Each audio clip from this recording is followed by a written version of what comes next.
আপনার এরিয়াতে network coverage কিভাবে চেক করবেন? মানে কোন সিম আপনার এরিয়াতে বেশি পরিমাণে ভালো চলছে, এয়ারটেল নাকি বিএসএনএল নাকি রিলায়েন্স জিও কোনটি ভালো চলছে? তার নেটওয়ার্ক অ্যাভারেজ 6 মান্থ বা 3 মান্থসের ভেতরে কিরকম, মানে কোন সিমটি ভালো পারফর্ম করছে, ঠিক আছে? নেটওয়ার্ক আরকি।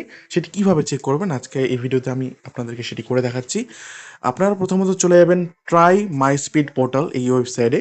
যাওয়ার পরে প্রথম যে ওয়েবসাইটটি আছে এখানে আপনারা ক্লিক করবেন। তারপর দেখুন এখানে লেখা রয়েছে অপারেটর, ঠিক আছে? আমি রিলায়েন্স জিও দিয়ে সিলেক্ট করছি বা আপনারা এয়ারটেলও সার্চ করতে পারেন। আমি টেকনোলজি সিলেক্ট করছি 4G, এখানে 5G এখনো আসেনি, ঠিক আছে? তারপর একটু নিচে স্ক্রল ডাউন করবেন, কভারেজের এখানে যাবেন, তারপর সাবমিট অপশনে ক্লিক করবেন। সাবমিটে ক্লিক করার পর দেখুন এখানে দেখতে পাচ্ছেন এক্সপিরিয়েন্স গুড, ঠিক আছে?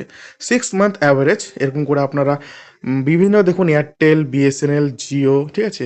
ভোডাফোন ইন্ডিয়া এভাবে কিন্তু আপনারা মানে দেখতে পারেন